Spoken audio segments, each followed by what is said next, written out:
Hello and welcome to the ZIZ Major Newscast. I'm Jason Davis. The St. Kitts Electricity Company has begun a period of load shedding where parts of the island may be without power for certain periods throughout the day. We hear the details in this report. In an exclusive interview with ZIZ News, SKELEC General Manager Clement Williams gave more information about the reasons for load shedding and what the public can expect. Load shedding is the process of reducing the strain on the power plant through scheduled power outages for certain periods, and Mr. Williams said there were several circumstances that led to this. On Saturday, we had a failure on the G4 alternator, which led to us having to do the load shedding. Now, typically, the power station operates where if we lose 2 of our larger engines, then we will still be able to operate. Losing the engine on Saturday put us in a position where we are down 4 engines. So essentially, the power station is at half the capacity. Some of the other factors would include a failure on another alternator, G1. We are currently doing a scheduled overhaul on G9, which is a 33-year-old generator.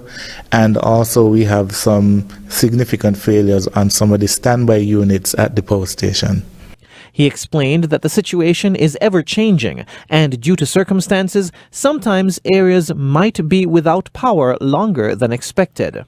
Now, what persons need to realize is that this situation is very dynamic, and we cannot necessarily predict how the engines are going to operate. So if on a day it's particularly hot, that might lead to additional constraints, which would then lead to longer periods. And what we will do as a company is try our best to communicate these shortcomings with the public. We predict that the load shedding will last approximately 1 month.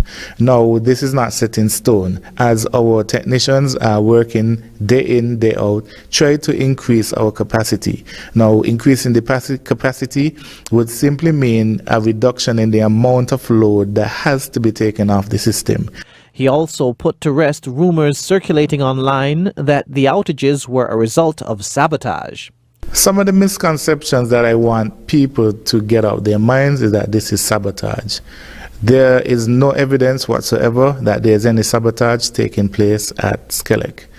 The schedule for the load shedding will be released on a nightly basis and would reflect any progress SKELEC has made in meeting the electricity needs of the country. Meanwhile, SKELEC's corporate communications manager Patrice Harris urged the public to take steps to prepare themselves for the outages. At almost any point in time, we can see interruption of supply to communities that were not scheduled. So when there is indeed an outage, we are asking the customers to keep a flashlight near to them, especially if it's going to be a period of darkness. Purchase perishable items sparingly. Also invest in a data plan for your phone and minutes so that you can keep connected and so that you can follow SKELEC's official media houses, including our Facebook page, as well as our website, so that you can be informed. Ms. Harris encouraged everyone to only use information from SKELEC's social media pages or website. SKELEC says that during the load shedding period, maintenance persons will be doing their best to increase the load that the power station can handle, while at the same time the company will be looking at purchasing additional generators. Jason Davis for ZIZ News. Minister of Education, the Honorable Dr. Jeffrey Hanley, signaled the opening of the 2022-2023